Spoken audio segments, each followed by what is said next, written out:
We're back here on Sportsline. 737-7767, the number to call up. Phone lines are open for the next 40 minutes or so as we continue on here on this Tuesday night. A big day again in sports. We had the Pro Bowl announcements. 3 Titans going. Other guys certainly with a good argument. You've got a huge game this weekend, though, more importantly, with the Rams coming to town, a team that has taken a huge leap this year. Sean McVay has done an incredible job in his first season out there with the Rams, turning Jared Goff from a guy who couldn't even get himself onto the field, looked completely lost and overwhelmed last year as a rookie. This year, he's been one of the better quarterbacks in the NFL. He's also gotten Todd Gurley, who, frankly, last year with Jeff Fisher's offense looked like just a guy. And now this year he once again looks like one of the best and most talented running backs in the National Football League. The Rams offense has stepped up. That defense has always been fierce.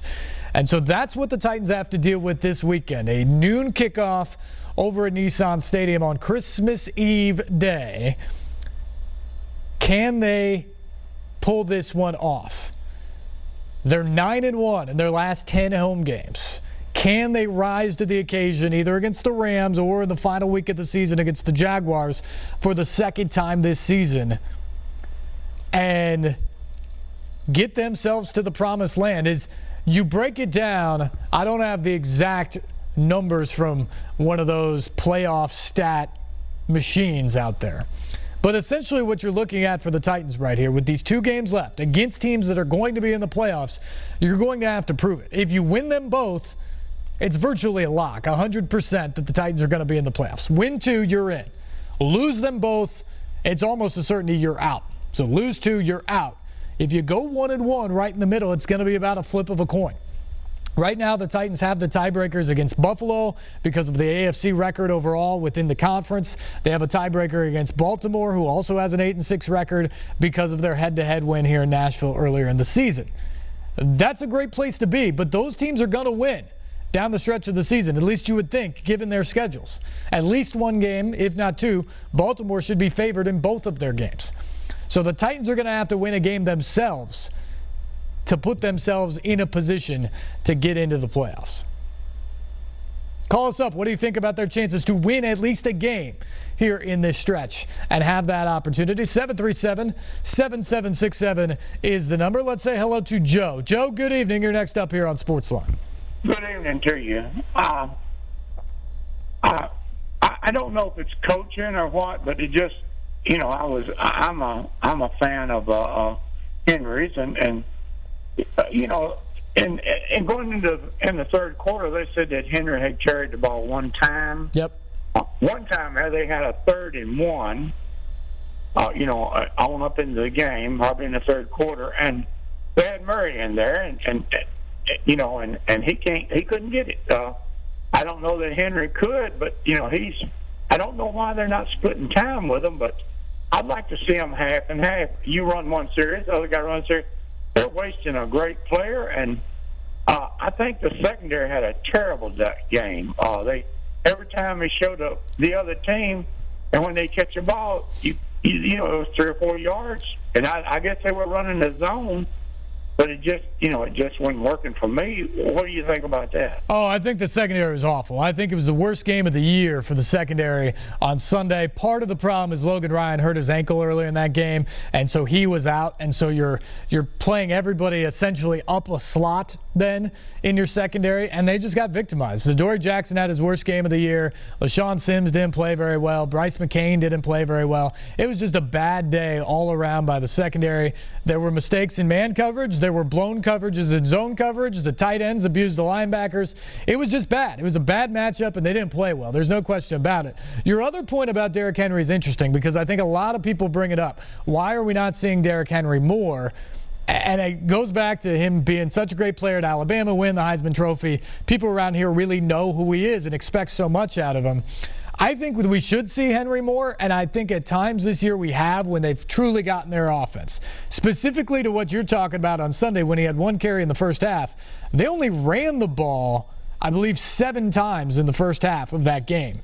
because they just didn't have many plays. That's what happens when you go 3 and out and you have another possession where you turn the ball over on the third play of the drive. You're just not on the field long enough to truly get into your offense. So that's part of the issue there, and part of what the issue has been throughout the course of the season when they have struggled.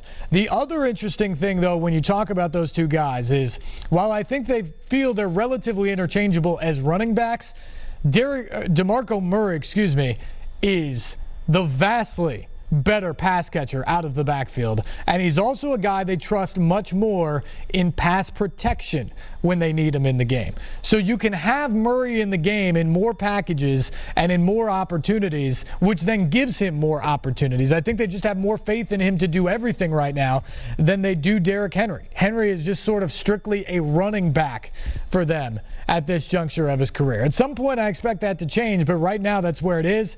And interestingly enough, a lot of people have talked about the no huddle and what they did the other day in it and how they'd like to see more of it. Well, that is exclusively DeMarco Murray's package because of all of those reasons. His ability to catch the ball out of the backfield and block in the passing game. And so if they go more no huddle, that's going to mean more DeMarco Murray and probably even less Derrick Henry. All interesting things to consider as we move forward here with that offense. You know, the quarterback from 49ers, he had the game of his probably career, him sure running and almost being sacked and falling and catching guys, just throwing the guys that, and had to dive for him and stuff. And if he's that good, the Patriots should have never got rid of him. If he has he just been there for 3 games? Did they just trade the Patriots out of him, or has he been gone for a while? He got traded midseason, so he hasn't been there very long. It took him a couple weeks to learn the offense and get in. But, yeah, Sunday was his 3rd start in San Francisco, Joe. We appreciate the call. Obviously, New England has a guy named Tom Brady. Garoppolo was coming to the end of his contract. This is his 4th and final year on his rookie deal.